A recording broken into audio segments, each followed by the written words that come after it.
All right. Good afternoon, everyone. My name is Vaughn Hedlund. I'm Chair of the Committee on Administration. Committee is meeting here today, room 54, in the Dunn County Government Center. At this point, the roll call show that everyone here except for Sheila, and is she trying to get to us online? Okay. All right. So she will be joining us by phone. All right.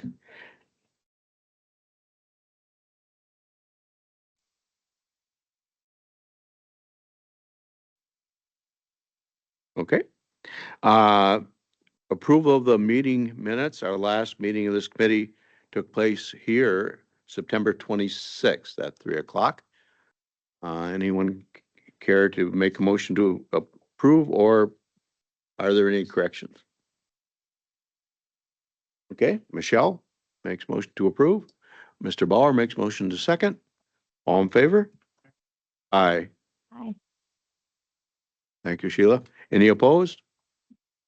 Hearing none, passes. All right, public comment. Do we have any public comment outstanding or anyone here? All right, seeing none, we'll move on. Next is our staff reports. Again, this committee hears from the Department of Administration, Human Resources, Criminal Justice Collaboration, our treasurer, our IT department, our corporate counsel, and our county clerk. All have provided us with written reports ahead of time for the review of the committee. Along with that, updates to all of their budgets.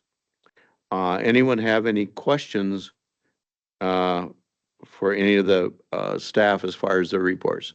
Mr. Bauer, please go ahead. Yeah, I'd see in Jenna's report that there was a lot of volunteers. I'd like to say thank you to all those volunteers and not just from Dunn County and UW Extension, but to all 160 that were there. I'd like to say thanks for donating their time. Also in IT, I was looking at his on page 15, if you look down on it, page down. Down there myself here. It's the too far down now.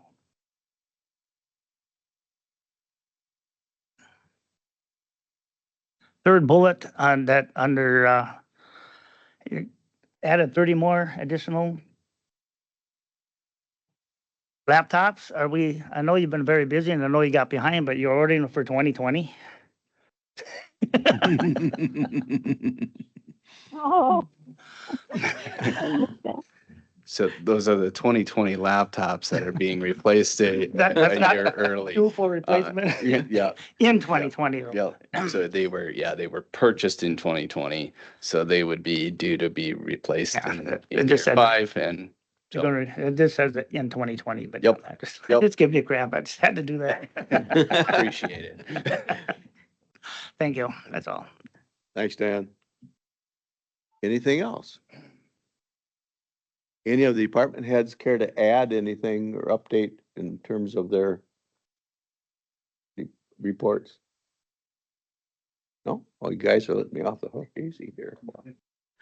All right. I had a I'm question sorry. for Sarah. There we go. About the residential substance abuse treatment grant. I was curious, is that for before or while they're in prison or after they get out? Thank you for the question. That is specifically for jail residential substance abuse treatment. So kind of a new grant to continue some of the treatment activities that we have in jail. But it's very specific for a number of days, number of people that can participate, some drug testing. So typically that type of grant is for prison-based treatment. This one is for jail. We're one of the 5 pilot sites in the state. So really trying to upload that treatment component in the local setting and not just reserve it for the institution for long-term incarceration. So did I answer your question? Yeah, thank you. Thank you. All right. Anything else for Sarah? As long as she's up there, pick her up there again. Thank you, Sarah. All right. Anything else? Okay. All right. Then we're going to move on to consideration of actions to be taken by the committee. Number one is a review of the vouchers from 9/19 of 24 to 10/15 of 24. Anything needs to be highlighted or any questions about any of the voucher entries?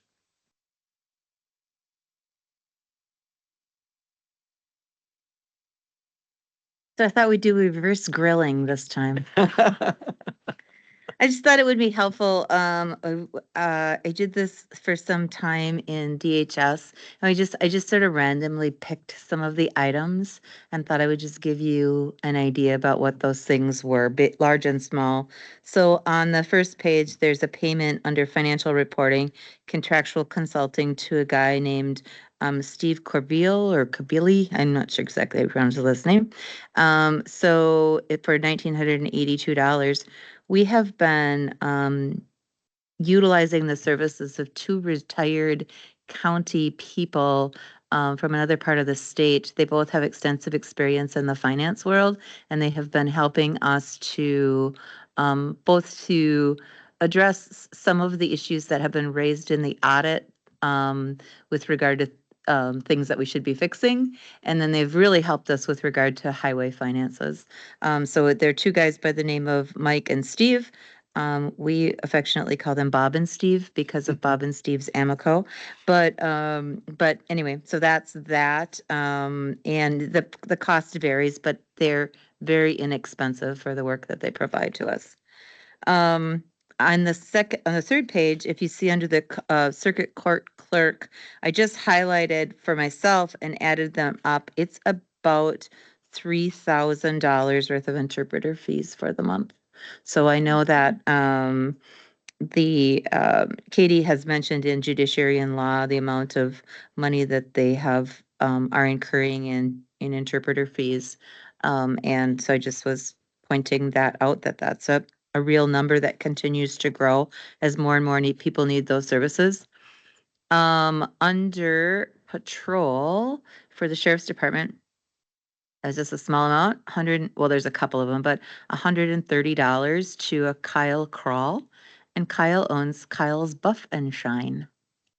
So he basically does detailing on the squads when they're changing over squad cars. So, and then I thought it was worth noting under the jail costs. You'll see this cost every month, advanced correctional health care. I think most people may know this, but it's worth mentioning that when someone is incarcerated in the jail, the cost of their health care services are incurred by the jail. So, so the jail has an ongoing contract with Advanced Correctional, ACH it's called, and it comes to about $350,000 a year. It provides medical care within the facility, and then if someone goes outside of the facility, the jail's responsible for those costs as well. So if I'm in the jail and I don't know, whatever, break my toe and I have to go to urgent care, then that's the jail's responsibility to cover that cost as well. And that is a contract that goes out occasionally on proposal or through a bid process. And I thought I had one other. Oh, yes. So then I had two others. So under workers' compensation, we had a $63,571 payment to Aegis Corporation. That was our workers' comp claims paid in that particular month. That doesn't necessarily mean that that was a month worth of claims, because it varies by the month in terms of what's paid, but that was the amount that was paid that much. Our total claims paid so far for 2024, as of when I ran it today, were to about $228,000 of workers' comp claims, and because we're self-insured, that's directly our cost. Under the Judicial Center, shop supplies, there were a number of line items to W.W. Granger, which is an industrial supply company. They kind of do everything from soup to nuts. Not really soup to nuts, more like chemicals to ladders. Ladders, bearings, and Yeah, all kinds of things. So anyway, I just thought kind of as you go through them to kind of give you an idea of what some of those things were that are a little bit, either you see them all of the time or only see them once in a while. Any other questions about those? Is there any more funds coming in for that interpreter? I mean, have you heard nothing? So we're just stuck with the bill. Yep. I know it's one of the, I believe it's one of the legislative agenda items, or it's certainly been well discussed in judiciary and law, just those increased costs. Because they also have specific requirements around the certifications that their interpreters have to have in order for them to be able to do legal translation. It can't just be Joe's translation service or Joe's translation backyard service or something or whatever. Have to have some certifications in order to do it for the courts. And in addition, if you have multiple parties who require interpreters, they all must have their own. Yeah, you can't use one person to be everyone's interpreter. They have to take an oath and swear to accurately interpret what they're hearing. And so sometimes it can, especially in family law cases, it can, if you have 3 interpreters sometimes.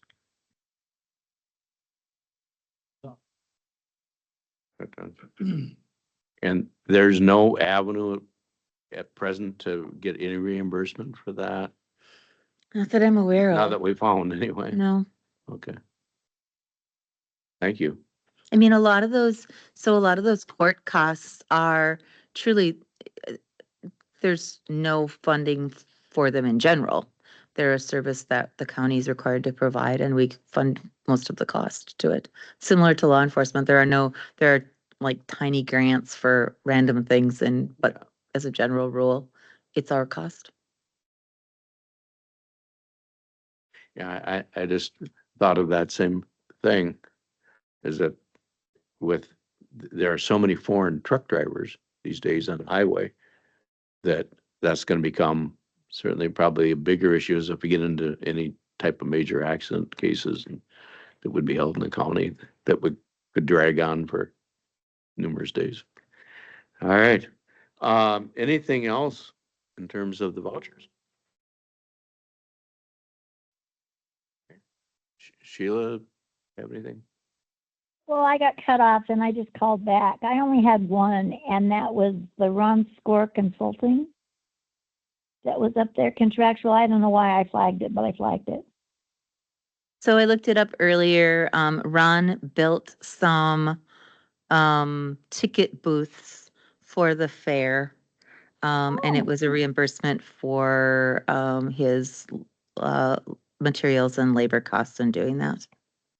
That was nice of him. Thank you. Okay. Anything else, anyone? All right. Motion to approve as presented. Okay. Second. Okay. Ann the first, Michelle with the second. All in favor? Aye. Aye. Thank you, Sheila. All right. You're welcome. Any opposed? Hearing none, passes. Thank you. All right, moving down, contingency request for County Clerk Treasurer Office sound mitigation. There was information in your packet along with a photo of showing the type of material and what they were looking to put in a sound barrier system. Any questions on that, Mr. Bauer? Yeah, I've been up, when I go up to see Andrew for any reason, those, they're all in the open. I can see where they need something in there, so I think it's a good idea to prove that. Yeah, I'll make a motion to approve. Okay, motion to approve, and the amount, what was, It's up to $4,000. okay, I'm sorry, thank you. Yeah. Okay, Second second by that if it wasn't seconded. Okay, I'm sorry. Okay, I said I'll All right. second that if it wasn't seconded. okay, thank you.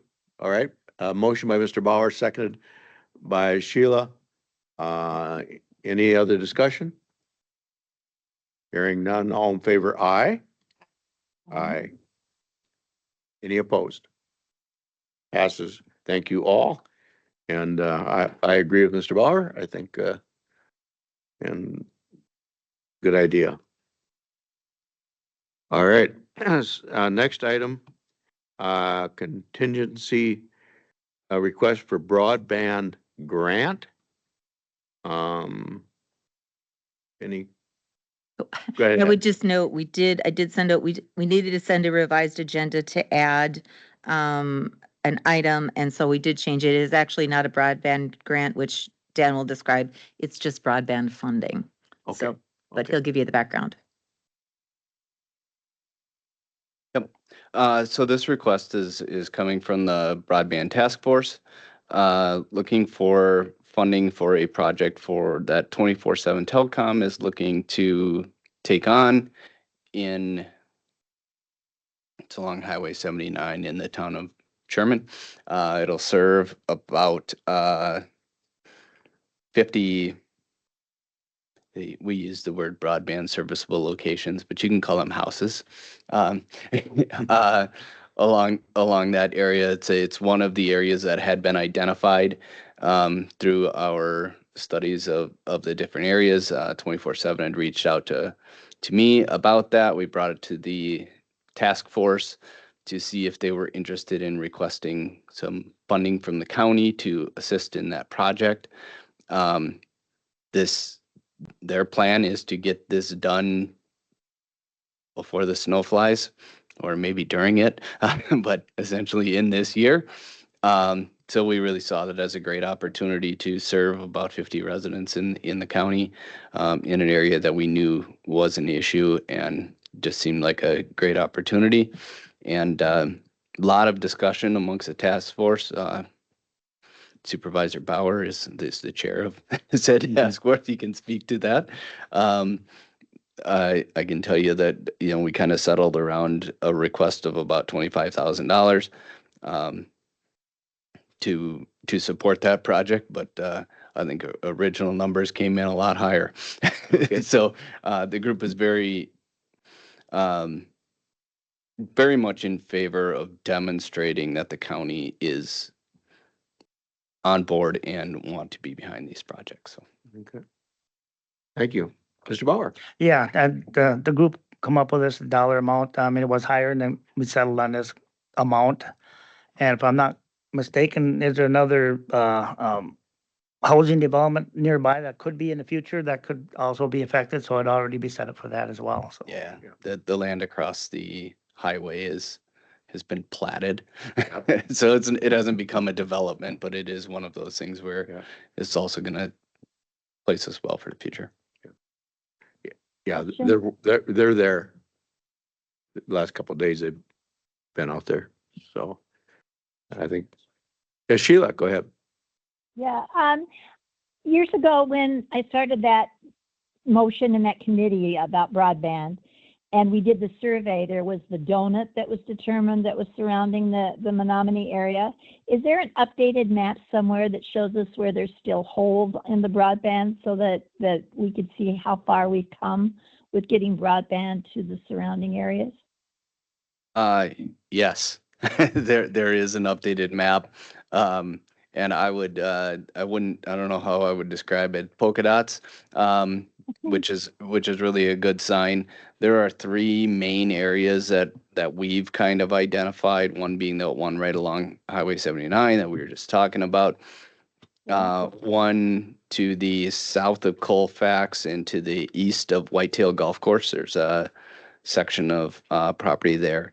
And then north of Wheeler in the town of Hay River is another area that is been identified as a weak spot. And I was just talking with somebody yesterday. I determined this information based on where I know grants have been awarded in order to cover these areas. So there is a broadband provider that is obligated by a grant in order to provide service to that area. So that doesn't mean that people have service today, that means that there are funds or there is projects going on in order to serve those areas. So those 3 spots that I called out are really the 3 that we're looking at. The Public Service Commission and UW Extension had done a whole bunch of research on that, and there's a document I can share with you, but they've identified 360 broadband serviceable locations in Dunn County that are under or unserved. How many? That is How many? 360. Now, I would tell you that I would be willing to wager that about 150 of those are false spots. Just breakdown in data collection, and I can demonstrate that. But I mean, for the most part, what it is you look at these map and we identify some of the spots. You'll see a spot that's unserved. But if you zoom right in, you will find that that is the barn, and the house is served. So, and that just comes down to how that data was reported. So, that's where we can kind of tell areas that were fully covered but have little speckles of spots. And if you zoom into those speckles, you'll find that it's a barn, or some other sort of outbuilding like that, which would be covered. They just didn't, the broadband provider didn't go in and say, yeah, we cover this barn, because they don't, but they would. And then, yeah, so it's really those 3 areas. And this is, so if you take my random numbers of like 150 spots, right? Of that 360, this project would be another 50. I mean, that really gets you down to a pretty low number, which is So really you good. would say that of our county now, we're like maybe 80% covered with broadband? It's in the 90s, I believe. In the 90s then. And that includes the Menominee area? Yep. Okay. And when you say 24/7, are they contracted through AT&T, or are they contracted themselves, or who does the work? 24/7 telecom contracts. Okay. They typically use a third party to do their work. Okay. Thank you, Dan. All right. Anything else for Dan, or? All right. If not, we certainly have funds left over for this year budget as far as contingency funds are concerned. What is the desire of the committee? Do we want to move this forward and pass on that $25,000? I would move that we do that. Thank you, Sheila. Second? Okay, thank you, Ann. All right. All in favor? Aye. Aye. Any opposed? Thanks, Dan, for your information. All right. Right. No, and they are out there. The trucks they had signs up, that some yesterday, like they're laying stuff out, and today there's equipment moving already, so. I guess they were positive we were gonna help, or figured one way or the other, they're gonna do it anyway, I guess. I believe they were gonna do it, just a matter they needed a little Need a help, yeah. Yeah, well, I'm glad we could help them. All right. Consideration of reports, resolutions, ordinances for the committee itself to approve. There's a resolution being presented by HR department for adopting a vision benefit for 2025. I was a little confused till I paid more attention that it was being actually provided by Delta, because I thought they had put their own report in there, but then when I read it, it's the right one. Anything we care to ask? We have Jenna here. Any questions about, it was pretty nicely laid out in terms of what the benefits will be. Is this part of our already budget cost, or is this an add-on a little bit? Go ahead, Jenna.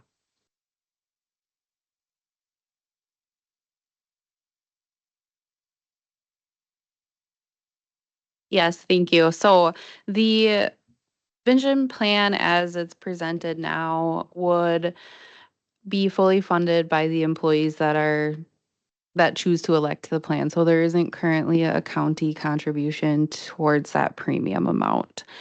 Therefore, there would not be an impact to the budget directly, other than the small window of time that is spent on administering that benefit by our team in HR. Okay, but it's actually comes through Delta in terms of as a managing corporation, so to speak. or- That's correct. Yes, it is a fully insured vision plan through Delta. So we don't pay our own claims or anything like that. They set the premiums.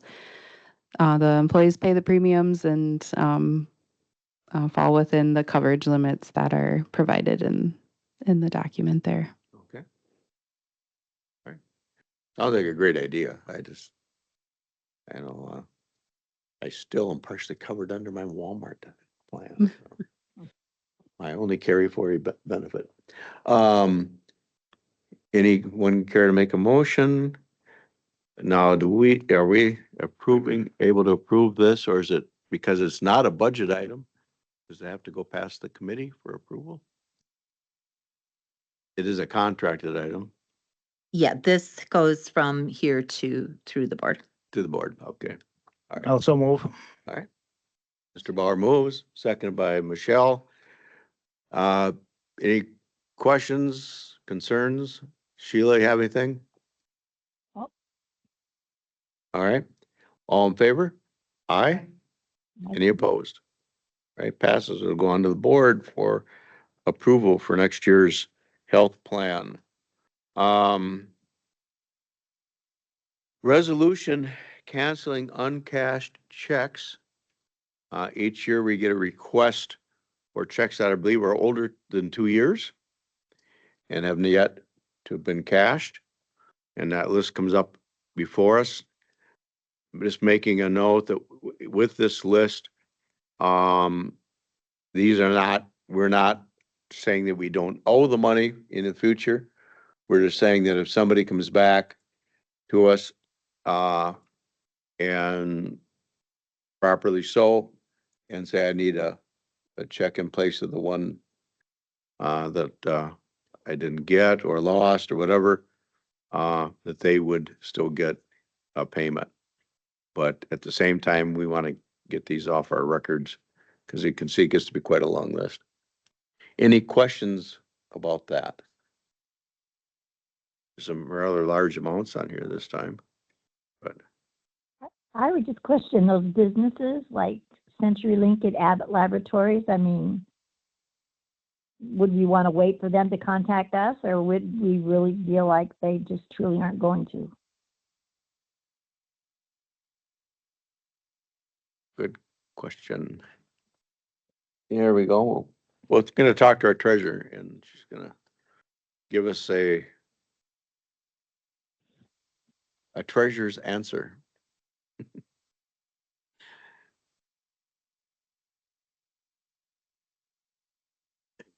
So basically, for anybody on this list, it's a state law that we need to then send it to the state register. So this will be a public record. People will have access to it. It'll be on our website. So if somebody comes forth and says, we still show you owe this money, we would go through that process, find it on here, basically reverse this transaction that's saying that we're writing it off. And then we would reissue a check that's not stale dated. So that goes on the state's list then? Mhm. Okay. There is statute of limitations. I think there's like, I don't know on this. Do you know? Is it 10 years or something after 10 years? I was thinking 10, but I don't know for sure. Yeah, I believe it's a 10-year, Things but I get, would have to verify that. yeah, it falls into an unclaimed funds list and then you have to make an application and Those CDW ones are kind of high. Yeah, and I had the girls do research to make sure that our list didn't get unfounded, and we compared it to the bank list, going back to these dates, and currently they're still outstanding. As for maybe some more internal work to verify that there wasn't a second check issued and those dollar amounts, I think we're gonna do a little bit more legwork. This was my first list that I created, and it is 3 times higher than normal, but that's because of those, there's like 3 larger checks and they're causing that amount to be elevated. Okay, Mhm. Thank you. thanks a lot. That's, yeah, I appreciate that. Okay, anyone care to make a motion to approve? Hey, let the treasurer go ahead and begin the process with these uncashed checks. Okay, Michelle, Bashan has moved. Do I have any supervisor care to second? Second by Mr. Bauer. All in favor? Aye. Thank you, Sheila. Any opposed? Hearing none. Will the treasurer go forward with the process? All right. Resolution adopting organizational core values. Wants to go ahead. I can do that. All right, our county manager. So I put some background information, but I think it's worth some background information. I think that's worth just kind of referencing. So going way back, after the end of after Act 10 and the end of collective bargaining, there was established an employee relations work group, and it was a combination of some employees and some management staff, and it was really designed to for there to continue to be a space for there to be discussions about issues related to the workplace. And it languished a bit. But a couple of years ago, we reconfigured and started a process with that group of really delving into a number of areas and try to make them actually give them a space and a voice in order to have real impact. So it's a group of about 25-ish individuals, some management, mostly direct service staff. And we meet on a roughly monthly basis, usually about once a month. We have spent many months looking at employee compensation. And you may recall that last year we were able to come to this group and say, after analyzing a number of models of what is the fairest way to look at cost of living and step increases and things, they decided that or recommended that our current way of doing things was the best way to do it. Because there were conversations about, so if you give a 2% increase, 2% on $1,000 a month is different than 2% on $10,000 a month. And do you change that? And so we went through many months of working through that. It's become a really nice group. In fact, I wish we could have 10 groups like that across the county, because I think it's created a great forum. They ask good questions. I think they provide good feedback. So one of the things that comes out in a lot of the background related to workplace culture is that it's really important to have a strong mission, vision, and values statement. So we're a little backwards because we don't haven't done the work yet with the board to look at mission and vision, but we did feel like we could take on the project of working through some core values for Dunn County, and primarily probably for staff, but hoping that the board would be interested in embracing those as core values for the board as well. So we went through an activity over some months where we worked in small groups and brainstormed what those values might look like. Those were great conversations in and of themselves because people were very engaged in that conversation. And then we ranked them And then it was all of that concluded at about the same time that we did the employee satisfaction, job satisfaction surveying. And so we included them as a question in the job satisfaction survey and had people weigh in on what their favorites were. And the two lists ended up, I think we had the employee relations work group pick 4 items, and there were 5 that were very close in the employee satisfaction survey piece. And so I included all 5. But this is kind of the end result of that. And so they're a little, I don't know if simplified, but probably that's not a bad word to use for them. They're a little more concise than I think our conversations were about some of them, but really looking at dedication to the people that we serve, professionalism, kind of in all interactions, ethics, really acting with honesty and integrity, betterment. And that was kind of one where because it's really continuous improvement, but that doesn't really sound great. I mean, it's like not this really catchy. So we came up with the term of betterment, making things progressively better, always looking to improve, ways to improve, and then collaboration, working together to achieve a shared goal. And the goal would be to adopt those as an organization, and then we would begin to promote those within our workforce. We started our first effort with our new employee orientation this month, where we went through them, even though they weren't officially passed yet. We talked about the process that was being undertaken. And really hope that we're able to, in a sense, kind of brand or market those as how we want to do business here in Dunn County. So that's where that came from. We weren't really sure where to give it a home, so it came as a home here.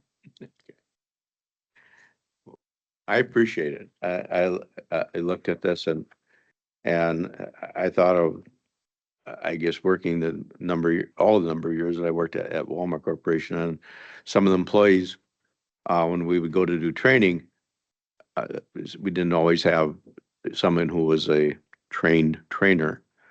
So I would always look to an associate who did a great job at the job that, they're responsible to do.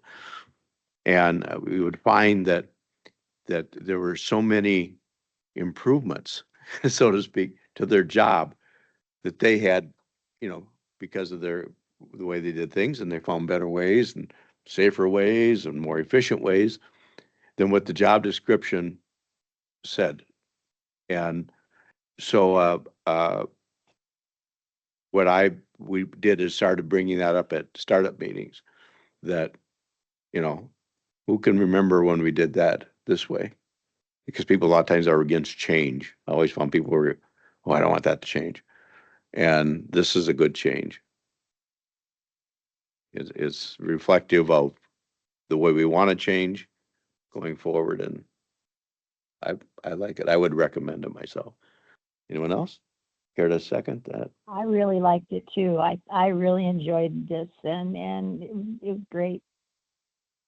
I agree. All right. Okay, so I'll make the motion, and Sheila would second to pass this on and get it approved by the board for not only the county, like you say, day-to-day employees, but also the board itself. And I think that is a good basis. Thank you much for your work, and thank the employee group for showing their concern and willing to do it. All in favor? Great job. Aye. Any opposed? All right, it'll be presented at our next county board. A resolution approving the 2024 floating holiday payout for our E911 employees. Emergency 911 department, of course, has always struggled to remain fully staffed, and a lot of people who have had to work off shifts, and they don't get a chance to even use their floating holidays at times. So they're asking to be paid, or forced, suggest that we would pay them. Any speaking to that, or any concerns about it? Questions? I would make that motion. Okay, very good. Second? Second. All right, seconded. Motion by Supervisor Story, seconded by Supervisor Bauer. Any discussion or any questions? Did we just do this for like vacations? A couple months ago, it seems like I just read this. It was for vacations, not floating holidays. Now we're doing floating holidays. We did floating holidays last year, and it's not all of the staff. There were more staff last year, I believe. Okay. And then we did vacations, and then now we're doing floating holidays for this year. It is worth noting that we are trying to remedy that issue as well, because it's one, not, it's just not a great way to keep staff.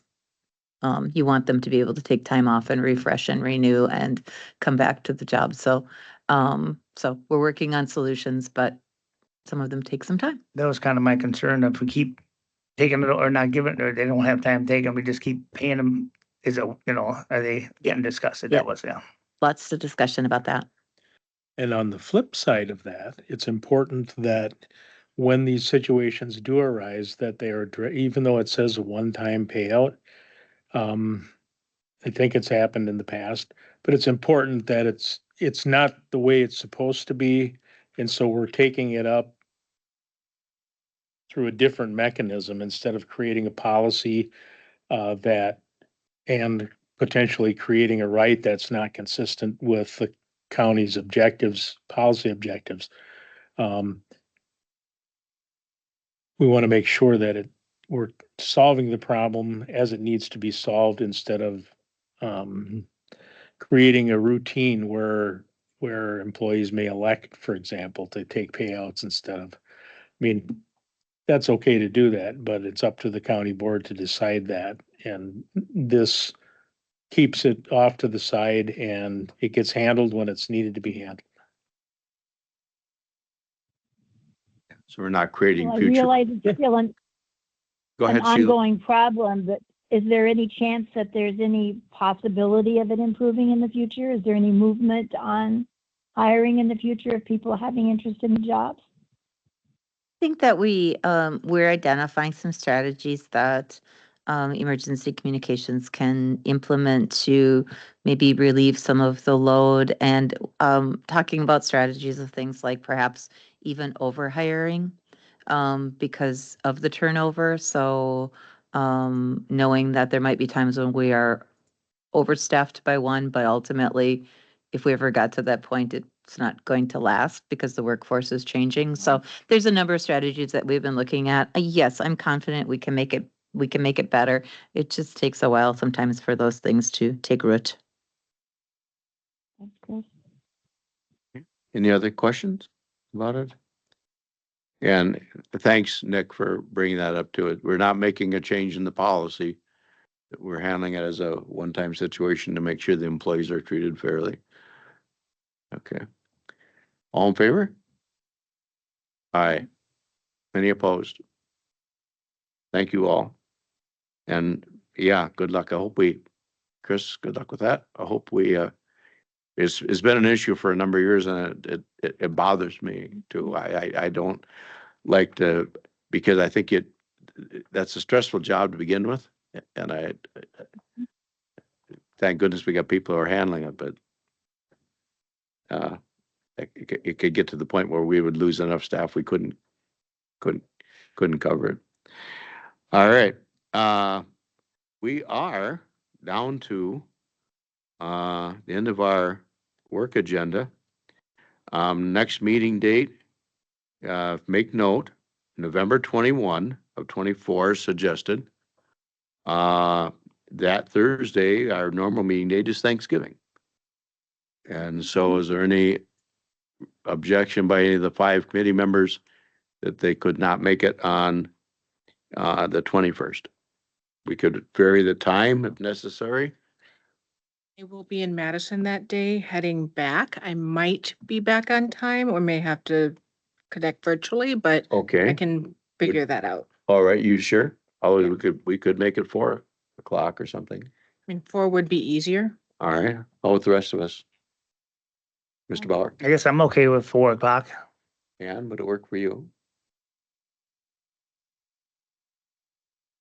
Okay, all right. Well, we can, Sheila, are you hearing their discussion? I It's- did, and I might actually be there in person without having any surgeries or anything. Okay, all right. So it would work for you to be 4 o'clock instead of 3 o'clock, and then on the 21st instead of that Thursday. All right?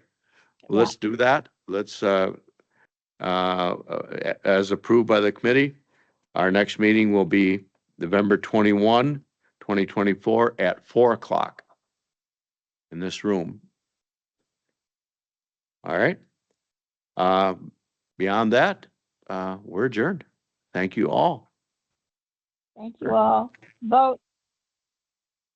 And, all right.